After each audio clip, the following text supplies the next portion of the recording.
नमस्कार, स्वागत है आप सभी का डीडी न्यूज के इस खास बुलेटिन एक्सप्रेस 100 में, जहां हम आपके लिए लेकर आते हैं राजनीति, मनोरंजन, देश दुनिया, खेल और व्यापार जगत की सभी बड़ी खबरों को एक्सप्रेस यानी कि फटाफट अंदाज में।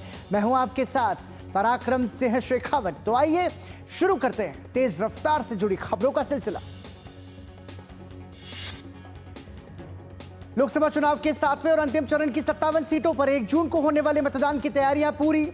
पोलिंग पार्टियों का लोकतंत्र के उत्सव में पूरे उत्साह के साथ अपने अपने मतदान केंद्रों पर पहुंचने का सिलसिला जारी।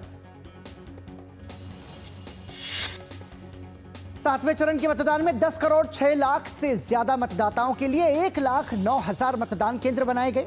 निष्पक्ष और पारदर्शी मतदान के लिए चुनाव आयोग ने पुख्ता बंदोबस्त किए। सुचारू रूप से मतदान संपन्न कराने के लिए हर जिले में कंट्रोल रूम बनाए गए हैं। चुनाव आयोग ने खास तौर पर मतदान केंद्रों पर भीषण गर्मी से निपटने के लिए सभी तरह के इंतजाम किए। 7वें चरण के तहत उत्तर प्रदेश और पंजाब में सबसे ज्यादा 13 सीटों पर मतदान होना है, जिसके लिए पोलिंग पार्टियां मतदान केंद्रों पर पहुंच चुकी हैं। हिमाचल प्रदेश की 4 सीटों पर भी शांतिपूर्ण और निष्पक्ष चुनाव के लिए सभी तैयारियां पूरी। प्रधानमंत्री नरेंद्र मोदी के संसदीय क्षेत्र वाराणसी में भी निष्पक्ष और सुचारू रूप से मतदान संपन्न कराने के लिए पूरी तैयारियां कर ली गई। भीषण गर्मी के बीच बिहार में अंतिम चरण में 8 लोकसभा सीटों पर मतदान होना है। चुनाव आयोग ने शांतिपूर्ण मतदान संपन्न कराने के लिए सभी तरह के इंतजाम किए। पश्चिम बंगाल की 9 सीटों के चुनाव के लिए मतदान कर्मी ईवीएम मशीनों के साथ मतदान केंद्रों पर पहुंच चुके हैं। चुनाव आयोग ने स्वतंत्र, निष्पक्ष और पारदर्शी मतदान के लिए सुरक्षा के पुख्ता बंदोबस्त किए।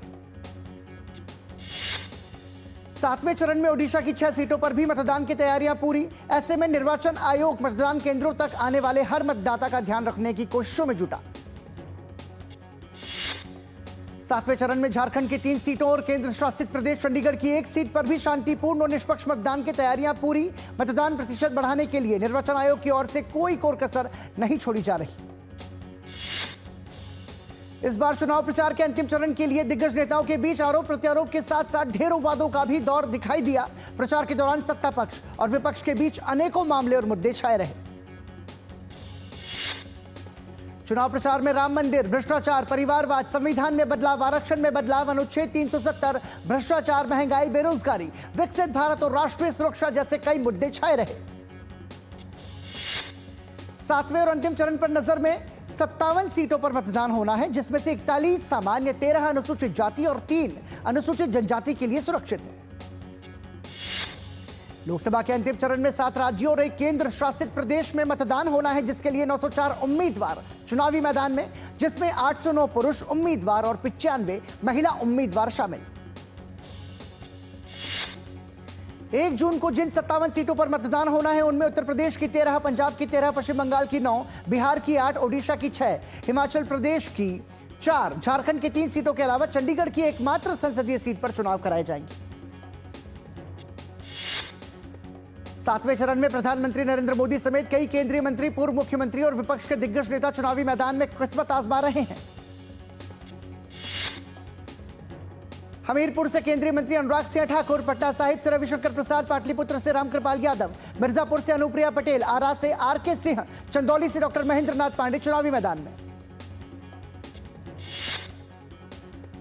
विपक्षी दिग्गजों की बात की जाए तो जालंधर से चरणजीत सिंह चन्नी, लुधियाना से अमरिंदर सिंह राजा, बठिंडा से हरसिमरत कौर बादल, चंडीगढ़ से मनीष तिवारी, डायमंड हार्बर से अभिषेक बनर्जी दावेदारी पेश कर रहे हैं।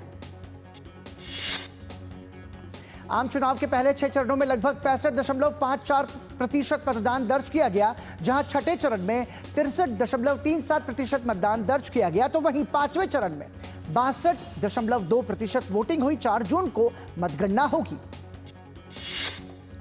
लोकसभा चुनाव के 7वें और अंतिम चरण के लिए मतदान के लिए ओडिशा तैयार। ओडिशा में मतदान कर्मियों को ईवीएम लेकर मतदान केंद्रों के लिए रवाना किया गया। बता दें कि ओडिशा में 6 लोकसभा सीटों और 42 विधानसभा सीटों के लिए भी मतदान होना है। हिमाचल के मुख्य निर्वाचन अधिकारी मनीष गर्ग ने कहा कि मतदान की सभी तैयारियां पूरी, सुरक्षा के सारे इंतजाम चाक चौबंद। इसके अलावा मतदान केंद्रों पर मूलभूत सुविधाएं जैसे पीने का पानी, रैंप और अन्य व्यवस्थाएं भी हो चुकी हैं। पश्चिम बंगाल के उत्तर 24 परगना जिले के संदेश खाली के अंतर्गत धमाखाली के मतदान केंद्र की ओर जाने के लिए मतदान कर्मी नाव से रवाना हुए, जिसका बर्ड आई व्यू से कैप्चर विजुअल देखने लायक रहा। मतदान से पहले पोलिंग पार्टियां ईवीएम और वीवीपैट के साथ हिमाचल प्रदेश के कुल्लू के मतदान केंद्रों के लिए रवाना हुई। पोलिंग स्टेशनों में पहुंचने के बाद मतदान से संबंधित तैयारियों को अंजाम देंगी। इसी के साथ ही सुरक्षा के भी पुख्ता प्रबंध किए गए।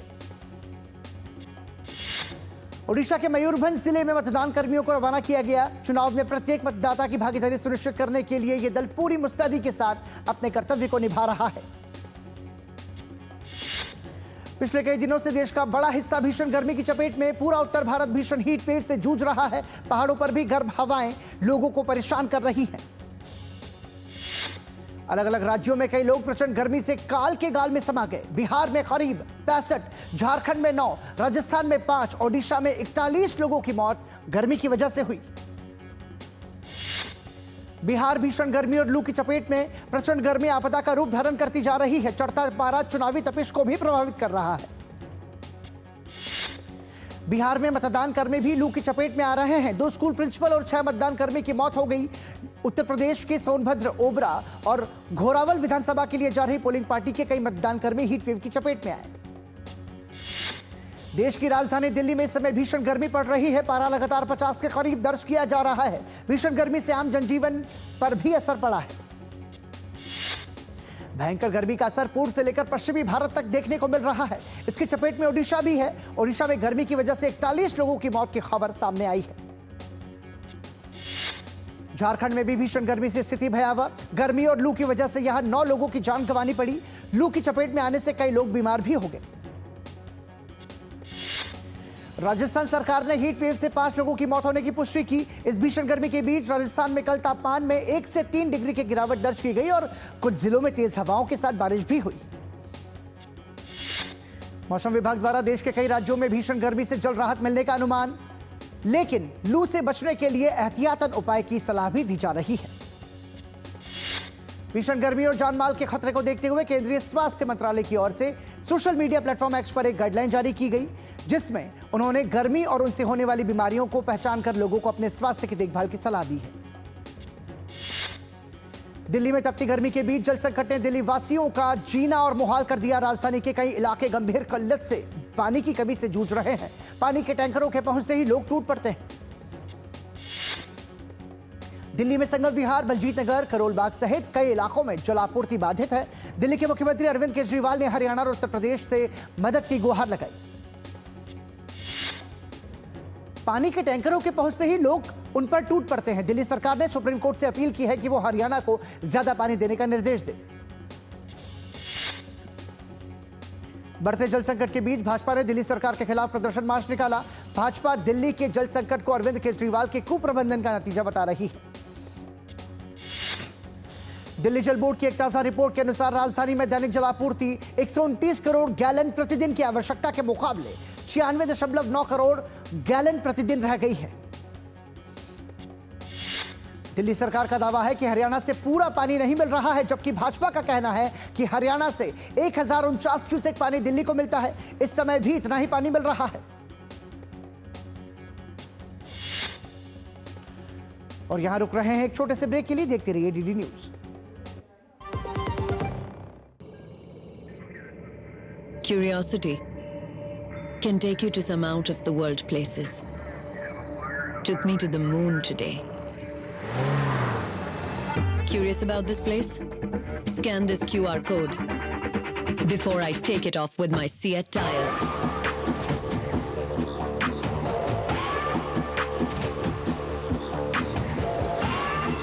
Seat, crafted for the curious. Goldiee छोले मसाले, जहाँ जाए रिश्ते बनाए, जहाँ जाए रिश्ते बनाए, गोल्डी मसाले। घुटना, कंधा या कमर, चाहे जैसा हो दर्द, डॉक्टर ऑर्थो आपको देता है दर्द से पूरी आजादी। ये कोई टेम्पररी पेन किलर नहीं, आयुर्वेदिक औषधि है। बहाना नंबर 11, नींद पूरी करने का डे। बहाना नंबर 28, ट्रिप पर जाने का day. 39, binge watch all seasons. 65, घर की सफाई का डे। एक वोट ना डालने से क्या होगा? और सबसे बड़ा बहाना, isn't it a holiday today?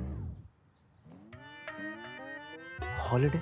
101 बहाने हैं वोट ना डालने के, पर इस चुनाव के पर्व में एक ही रीजन काफी है वोट डालने का, वो है हमारी रिस्पॉन्सिबिलिटी, देश और हमारे फ्यूचर के लिए।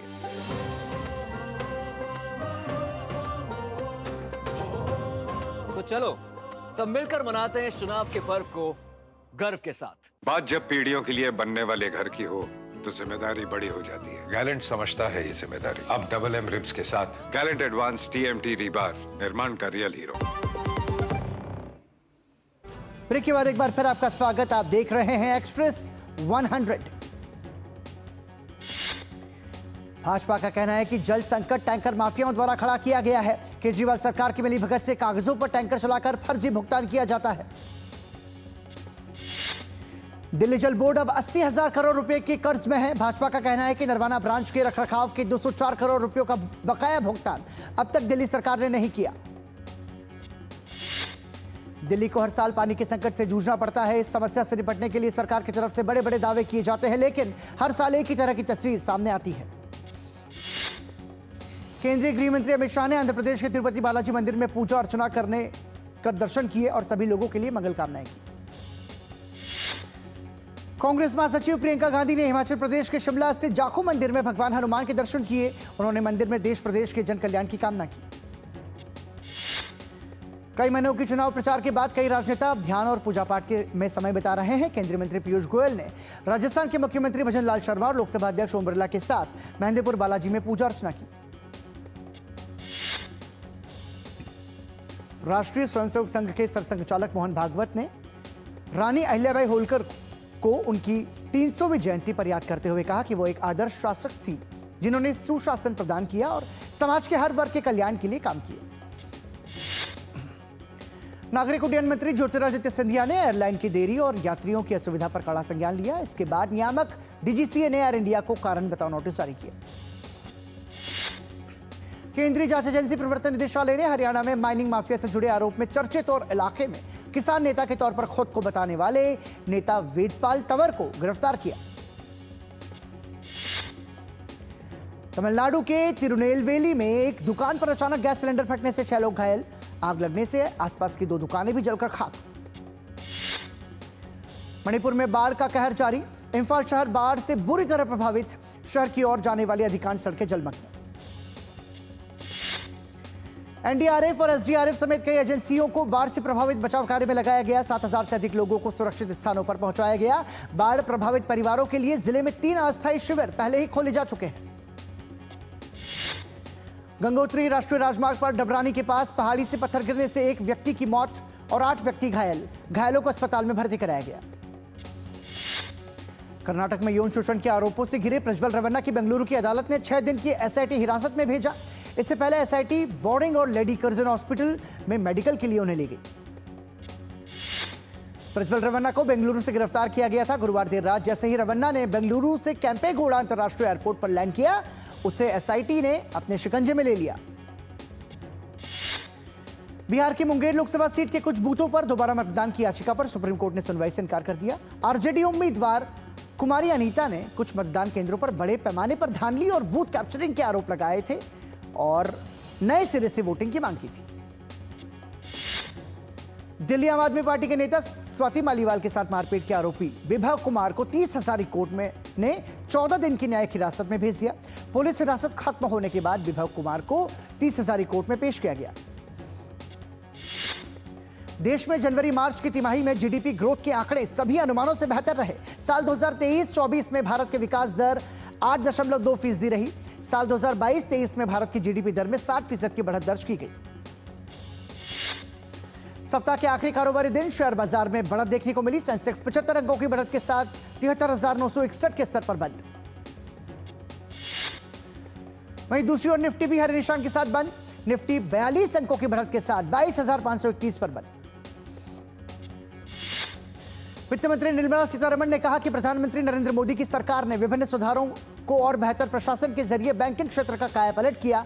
इसके दम पर बैंकों ने 2014 से 2023 के बीच 10 लाख करोड़ रुपयों से अधिक की डूबे कर्ज की वसूली की। आरबीआई ने 1991 के बाद से पहली बार ब्रिटेन से 100 टन से ज्यादा सोना वापस भारत लाकर अपने भंडार में रखा। स्विट्जरलैंड ग्रुप को oyster green hybrid 1 private limited से 82 मेगावाट का प्रोजेक्ट मिला। इसमें आगर मध्य प्रदेश में ऑयस्टर ग्रीन की साइट पर 26 wind turbine generators WTG install किए जाएंगे। वित्त वर्ष 2024 में अडानी ग्रुप की EBITDA में सालाना आधार पर 40% का उछाल देखने को मिला। साथ ही प्रवर्तकों ने कंपनियों में हिस्सेदारी बढ़ाई। अदानी समूह की ओर से इक्विटी डेट और रणनीतिक निवेशकों से फंड जुटाया गया। अमेरिकी इन्वेस्टमेंट बैंक जेफरीज की रिपोर्ट में यह जानकारी दी गई। जून का महीना शुरू होने जा रहा है। जून के पहले दिन से कई वित्तीय नियम बदल जाएंगे, जिनमें एलपीजी सिलेंडर के दाम अपडेट होंगे। इसके अलावा जून में 10 दिन बैंक बंद रहेंगे। दुनिया भर के अरबपतियों की सूची में बड़ा फेरबदल। गुरुवार को जहां दुनिया के सबसे अमीर व्यक्ति जेफ बेजोस थे, वहीं अब उसकी जगह एक बार फिर से बर्नार्ड अर्नाल्ट ने ले ली है। ईरान के राष्ट्रपति पद की दौड़ में अली लारिजानी ने अपना नामांकन कराया। अली लारिजानी की गिनती ईरान के प्रभावशाली नेताओं में होती है। ईरानी संसद के अध्यक्ष के साथ साथ वो सर्वोच्च नेता अयातुल्लाह अली खामनेई के सलाहकार भी रह चुके हैं। गौरतलब है कि नामांकन का काम पूरा होने के बाद ईरान की गार्डियन काउंसिल का काम शुरू होगा। 12 सदस्यों वाली यह परिषद उम्मीदवारों की अंतिम सूची जारी करेगी। पूर्व अमेरिकी राष्ट्रपति डोनाल्ड ट्रंप अमेरिका के इतिहास में किसी अपराध के लिए दोषी ठहराए जाने वाले पहले पूर्व अमेरिकी राष्ट्रपति बन गए। एक ऐतिहासिक फैसले में न्यूयॉर्क की अदालत ने डोनाल्ड ट्रंप को हश मनी मामले में करीब 34 आरोपों में दोषी करार दिया। कोर्ट ने अभी ट्रंप पर सजा तय नहीं की है। ऐसे में उन्हें जेल जाने से लेकर भारी जुर्माना तक अदा करना पड़ सकता है। 11 जुलाई को ट्रंप पर लगे आरोपों से संबंध में सजा सुनाई जा सकती है। आपको बता दें कि ट्रंप पर आरोप है कि उन्होंने 2016 के चुनावों से ठीक पहले adult film star stormy Daniels को चुप रहने के लिए करीब $1,30,000 का भुगतान किया, जिसके चलते उन्होंने अपने बिजनेस रिकॉर्ड में धांधलीबाजी की। रूस ने इस फैसले के सामने आने के बाद अमेरिका पर आरोप लगाया कि अमेरिका में राजनीतिक प्रतिद्वंद्वियों से छुटकारा पाने के लिए सभी तरह के कानूनी और गैर कानूनी तरीकों का इस्तेमाल किया जाता है। इजरायल हमास के बीच जारी संघर्ष को रोकने के लिए कतर की मध्यस्थता में दोनों पक्ष संघर्ष विराम पर कई सप्ताह से मंथन कर रहे हैं, लेकिन किसी सहमति पर अब तक नहीं पहुंच सके। हमास का कहना है कि इजरायल से वार्ता तभी आगे बढ़ेगी जब वो गाजा में अपने सैन्य अभियान को खत्म कर दे। इसके जवाब में इजरायल कह रहा है कि बंधकों की रिहाई से पहले सैन्य अभियान रुकने का सवाल ही नहीं।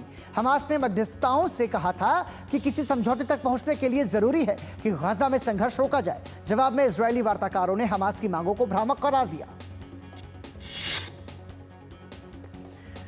इन हमलों से भड़के हूती विद्रोहियों ने लाल सागर में अमेरिकी विमान वाहक पोत आइजनहावर पर मिसाइल हमले का दावा किया। हूथियों ने दावा किया कि यह कार्रवाई अमेरिका और ब्रिटेन के हमलों का जवाब है। इन हमलों में 16 यमनी मारे गए। भारतीय मुक्केबाज निशान देव पेरिस ओलंपिक के लिए कोटा हासिल कर चुके हैं। निशांत ने मुक्केबाजी ओलंपिक क्वालिफायर के 71 किलोग्राम वर्ग स्पर्धा के क्वार्टर फाइनल में मोल्दोवा के वासिल सेबुचारी को 5-0 से हराकर ओलंपिक कोटा हासिल किया। निशान देव पेरिस ओलंपिक के लिए कोटा हासिल करने वाले पहले भारतीय पुरुष मुक्केबाज बन गए। मुक्केबाजी में यह भारत का चौथा कोटा है। त्रिशा जॉली और गायत्री गोपीचंद की भारतीय जोड़ी ने सिंगापुर ओपन बैडमिंटन टूर्नामेंट के सेमीफाइनल में अपनी जगह पक्की की। रोमांचक क्वार्टर फाइनल मैच में त्रिशा गायत्री की जोड़ी ने कोरियाई जोड़ी को हराकर अंतिम 4 में प्रवेश किया। भारत की युवा महिला शतरंज खिलाड़ी आर वैशाली ने क्लासिकल चेस प्रतियोगिता में अपनी चौथी जीत दर्ज करने में सफलता पाई। इस जीत के बाद वैशाली तालिका में शीर्ष पर बरकरार। और यहां रुक रहे हैं एक छोटे से ब्रेक के लिए। देखती रहिए डीडी न्यूज। घुटना, कंधा या कमर, चाहे जैसा हो दर्द, डॉक्टर ऑर्थो आपको देता है दर्द से पूरी आजादी। ये कोई टेम्पररी पेन किलर नहीं, आयुर्वेदिक औषधि है। गोल्डी छोले मसाले, जहाँ जाएं रिश्ते बनाएं। जहाँ जाए रिश्ते बनाए गोल्डी मसाले। बात जब पीढ़ियों के लिए बनने वाले घर की हो तो जिम्मेदारी बड़ी हो जाती है। गैलेंट समझता है ये जिम्मेदारी। अब डबल एम रिब्स के साथ गैलेंट एडवांस TMT रीबार, निर्माण का real hero. Curiosity can take you to some out of the world places. Took me to the moon today. Curious about this place? Scan this QR code before I take it off with my Seat tires.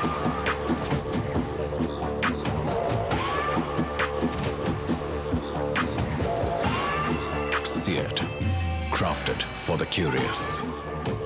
Delivery boy has picked your order. अरे भाई पता है भूख लगी है। 30 minute का message notification आया था ना। मैसेज के सारे थोड़ी बैठ सकते हैं। कल आपने कुछ शेयर्स बेचे थे ना? हाँ, तो चेक किया? मैसेज आया तो था। सिर्फ मैसेज काफी नहीं है। आप शेयर मार्केट में कोई भी ट्रांजैक्शन करते हैं ना, तो स्टॉक एक्सचेंज से आए एसएमएस या ईमेल को अपने डीमैट अकाउंट और बैंक स्टेटमेंट के साथ भी टैली कीजिए। बेटा भूख में ना दिमाग बंद हो जाता है।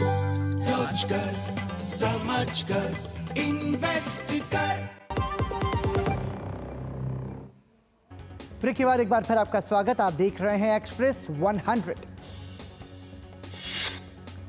भारतीय ग्रैंडमास्टर आर प्रज्ञानानंदा को 9वें शतरंज टूर्नामेंट के चौथे राउंड में हार का सामना करना पड़ा। प्रज्ञानानंदा को अमेरिका के हिकारू नाकामुरा से शिकस्त मिली। इस हार के बाद प्रज्ञानानंदा शीर्ष स्थान से तीसरे पायदान पर खिसक गए।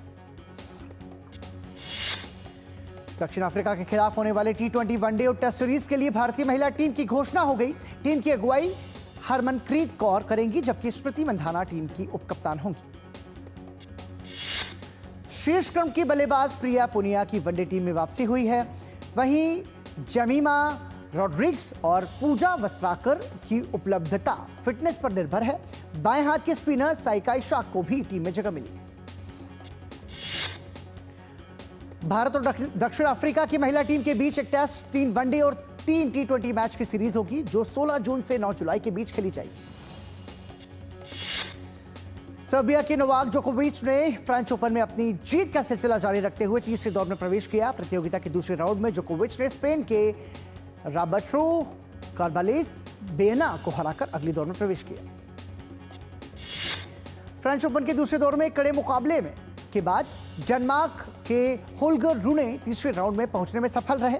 दूसरे दौर में होल्गर ने इटली के फ्लैबियो को हराया। अमेरिका के टेलर फ्रिट्ज ने फ्रेंच ओपन के तीसरे दौर में अपनी जगह पक्की की। पुरुष एकल के दूसरे राउंड में टेलर फ्रिट्ज ने सर्बियाई खिलाड़ी को हराकर अगले राउंड में प्रवेश किया। कैस्पर रूड ने भी फ्रेंच ओपन में पुरुष एकल के तीसरे दौर में प्रवेश किया। 25 वर्षीय नॉर्वे के खिलाड़ी ने 5 सेट तक चले मुकाबले में स्पेनिश खिलाड़ी को हराने में सफलता पाई। फ्रेंच ओपन के महिला एकल में बेलारूस की अरेना सबालेंका तीसरे राउंड में पहुंचने में सफल रही। सबालेंका ने प्रतियोगिता के दूसरे राउंड में जापानी खिलाड़ी को 6-2, 6-2 के करीबी अंतर से हराया। वहीं दुनिया के नंबर 1 खिलाड़ी और 2 बार की गत चैंपियन ईगा श्वांटेक ने शानदार प्रदर्शन करते हुए महिला सिंगल्स के कड़े मुकाबले में नाओमी ओसाका को 3 गेम में हराकर तीसरे दौर में जगह बनाई। कजाकिस्तान की अलीना रायबाकीना ने फ्रेंच ओपन के दूसरे राउंड में आसान जीत के साथ तीसरे दौर में अपनी जगह बनाई। महिला एकल के दूसरे राउंड में अलीना ने नीदरलैंड्स के खिलाड़ी को पराजित किया। यूक्रेन की अलीना स्वेतोलिना ने फ्रेंच ओपन के तीसरे राउंड में प्रवेश कर लिया। प्रतियोगिता के दूसरे दौर में स्वेतोलिना ने डायान पेरी को 6-4, 7-6 के अंतर से हराया। बीते दिनों कोटा फैक्ट्री के तीसरे सीजन के रिलीज डेट को लेकर जीतू भैया ने एक इक्वेशन सॉल्व करने को कहा था और बताया था कि रिलीज डेट इसी समीकरण में छिपी है। अब फैंस ने इस इक्वेशन को सॉल्व कर लिया है। कोटा फैक्ट्री 3-20 जून को रिलीज होगी। बीते दिन श्रीकांत ने थिएटर्स में रिलीज के 3 हफ्ते पूरे कर लिए। ऐसे में जहां लग रहा था कि फिल्म की अब छुट्टी होने वाली है, वहीं चौंकाते हुए श्रीकांत ने करोड़ों की कमाई की है और 50 करोड़ के करीब वो बढ़ रही है। हिंदी सिनेमा की अभिनेत्री तृप्ति डिमरी 4 बड़ी रिलीज के साथ ब्लॉकबस्टर साल के लिए तैयार है। दक्षिण भारतीय फिल्मों के सुपरस्टार प्रभास की आने वाली फिल्म कल की 2898 एडी की प्रिल्यूड B&B सीरीज में भैरव और बुज्जी ने पूरे देश में प्रशंसकों से शानदार प्रतिक्रिया प्राप्त की। सोनी एंटरटेनमेंट टेलीविजन के शो सुपरस्टार सिंगर 3 की जज नेहा कक्कड़ ने प्रतिभागी आविर्भाव की तारीफ करते हुए उसे 8वां अजूबा बताया। अभिनेता अजय देवगन और तब्बू स्टारर फिल्म औरों में कहां दम था का टीजर रिलीज हो गया है। फिल्म औरों में कहां दम था 5 जुलाई को सिनेमाघरों में दस्तक देने के लिए तैयार। और म्यूजिक डायरेक्टर ए.आर. रहमान ने कहा है कि भारत ने उन संगीतकारों को आगे लाने का एक शानदार अवसर प्रदान किया जिन्हें पहले कभी मौका नहीं मिला। इसी के साथ ही एक्सप्रेस 100 में इतना ही। दीजिए इजाजत। नमस्कार।